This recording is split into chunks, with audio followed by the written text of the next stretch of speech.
Hi, fourth graders. I am going to show you the games that you received at Math Night. In your bag, you received a paper that has 3 different games on it.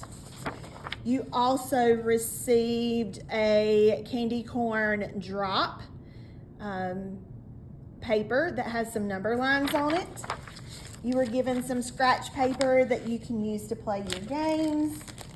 And you received a small bag, and in your small bag, you have some number cards, some candy corn, and a dice that you will use to play with your games. So let me show you how that first game works. It's called Number Wars. And in Number Wars, the object of the game is to create the largest number. So each player will start with 4 lines on their scratch paper. 2, 3, 4. Then you're going to hide your paper from your partner because you don't want them to see the number that you are creating.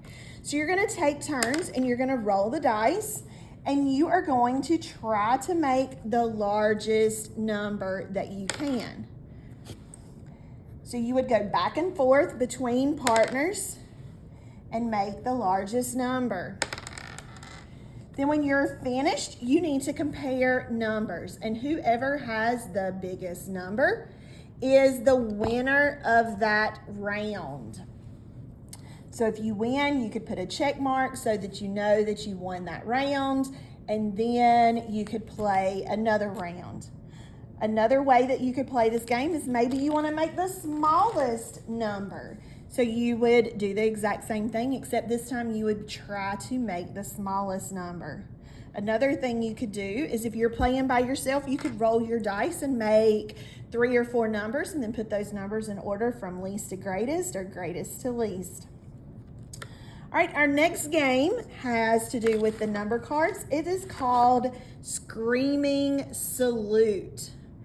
And what you're going to do is you're going to have 2 players, and you're going to take the number cards, and you're going to pick up a card from the stack without looking at the number, and you're going to place them on your forehead so that the other players can see it, but you cannot. And then the other person is going to either add, you could multiply, you could subtract. You're going to do something with those numbers. You decide before you begin. Let's multiply. So the partner would say 12.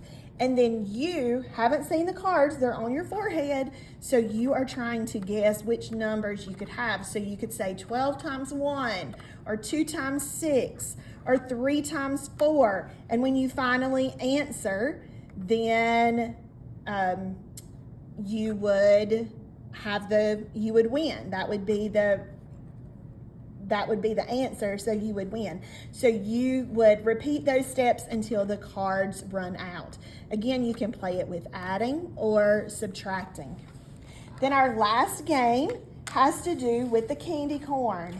Now in your classroom, you have been probably talking about some fractions. So if we look at all of these fractions, we know that they are 8ths, and so then we have 4ths underneath. So what you're going to do is you're going to cover up your the answers. You're going to drop it on the blank number line, and you're going to pull it down, and then you're going to decide what fraction that would be. And you know that you're working with tenths. So since this is tenths, and I know I'm going to say this is closest to 4/10. Oh, it wasn't tenths, it was 4. It was 8s, I'm sorry. So we would say 3/4 or